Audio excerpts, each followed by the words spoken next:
Let's stay with Gauteng municipalities. I'm now joined by Jongizizwe Dlabathi, who is the Gauteng chairperson of the South African Local Government Association. A very good afternoon to you, Mr. Dlabathi. Thanks very much for your time. Are you aware of these measures the MEC was talking about to tighten financial controls in municipalities? No, thank you very much, Bravuyo, and thanks for the opportunity. We are certainly aware of the measures that were articulated by the MEC, who's responsible for finances, because we work through the IGR.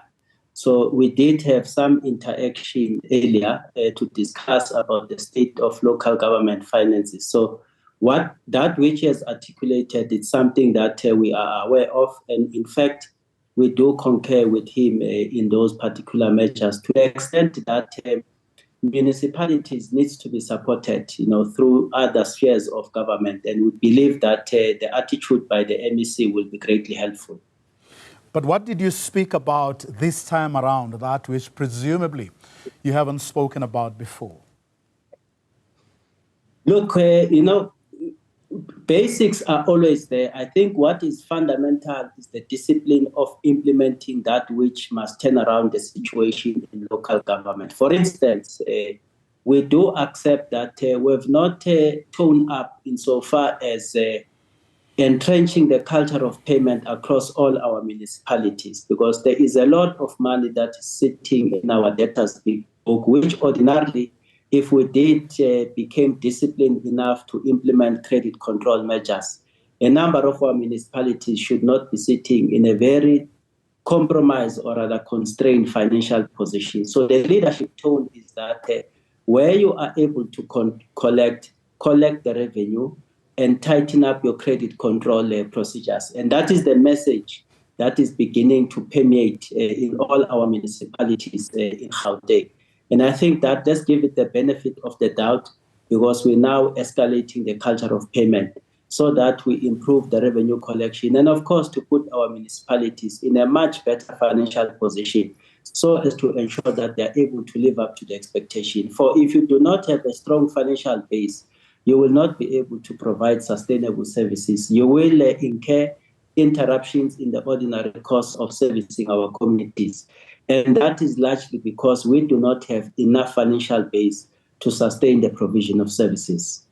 Well, it's interesting that top of your mind is the debtors book, credit control, the culture of payment, or shall we say non-payment, when in fact the minister was rather brutal in his own assessment, talking about compliance being, as he called it, a stumbling block, and going specifically to the issue of procurement. Yeah, certainly there are weaknesses in our supply chain management processes, and we must not probably generalize it and be specific where they are permeating. Some of the municipalities, for instance, who largely receive unqualified audit opinions, they are really improving in tightening up some of the control on the supply chain management. And of course, we should be able to accept in some of the municipalities that compliance is still lagging. But what are the root causes? It could be that really the political leadership itself, it has not toned enough to make it clear that there will be zero tolerance to the extent that there are consequence managements in an instant where there is deliberate lapse and the lack of administrative compliance to that which governs our supply chain management. Secondly, we should accept that in some instances, we need to look deeper into whether do we have the right caliber and the capacity of professionals and administrators who, in fact, are presiding over critical processes of supply chain management. If we can fix the toning up from the political leadership on the zero tolerance to issues of non-compliance, but making sure that we do have the right caliber that is fit for a purpose, I think we'll make some progress in dealing with issues of non-compliance to supply chain management. But it must be an organizational culture, not only from the political leadership or senior administrators, but even the lowest officials in our municipalities must be bound by the culture of complying to supply chain management at the point where they are involved in the value chain.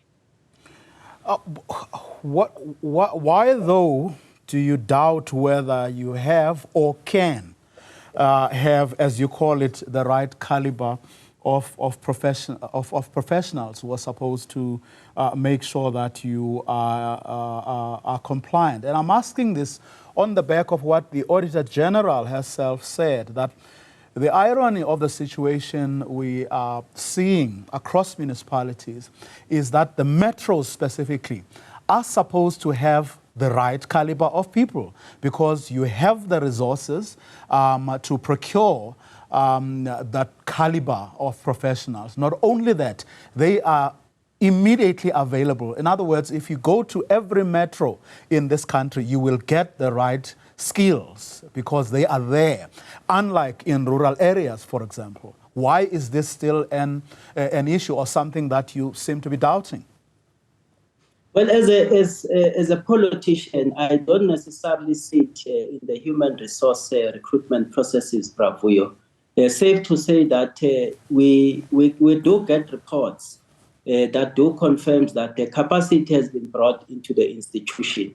Now, people may qualify in terms of meeting the minimum requirements in terms of qualification, but whether they have the sum total of all the trades that are required is an area that we are emphasizing, to say that it should not be a mere compliance in terms of the minimum, but really our recruitment processes should be such that they test all the trades that are required for any official and professional who must be involved in our supply chain management, but also the vetting of those that must participate in that very sensitive space. It is also important, so that we have people who have the best interest of the institution at heart, and not necessarily people who may be tempted that in the ordinary course of executing their responsibilities, they will in fact compromise our supply chain management processes for reasons that are known to them. So the point I'm making is that much as we are not sitting in those recruitment processes because we are barred by the legislation, but the leadership is beginning to tone up to say that it should not be about mere minimum requirements, but a totality of the trades that will in fact qualify that this official is indeed fit for a purpose.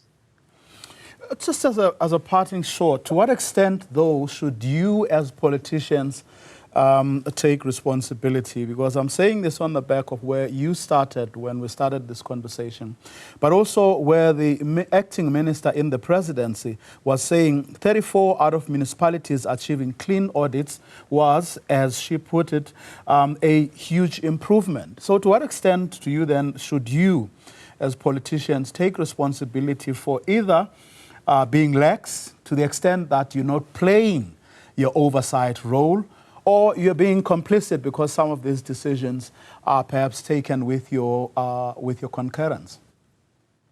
Well, again, it's not a general behavior amongst politicians. There are pockets of excellence. 34 municipalities receiving unqualified audit opinions without finding. Of course, it's not enough. But if you look at some of the municipalities, they've greatly made some strides to improve.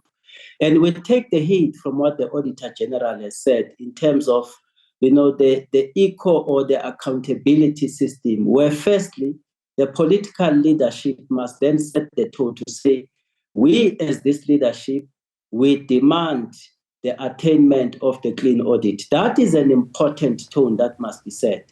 Secondly, is that there must be a commitment from the accounting officer and the entire senior management to subscribe to the call by the political leadership to say we want to attain a clean audit, and really put all measures in place through the Operation Clean Audit, which in our view, if all issues that are raised by Auditor General, there is a discipline and a commitment enough from the administration itself in view of the political tone, there will be progress made. But most importantly, Bravuyo, is that there must be a regular monitoring at the level of the political part on whether are we making progress, not only to interface with the results on a quarterly basis or at the point where we submit the results, but on a monthly basis, each and every political principal who matters in the value system of the accountability should be involved on a monthly basis to monitor the extent to which we are addressing issues that are raised by Auditor General. Mr. Jongizizwe Dlabathi, thanks very much for your time. He is, of course, the Gauteng chairperson of the South African Local Government Association, as we continue, of course, with our focus for the day, looking at the state of municipalities across our country on the back, of course, of that report by the Auditor General released last week, which paints a very dire picture of the state of finances at a local government.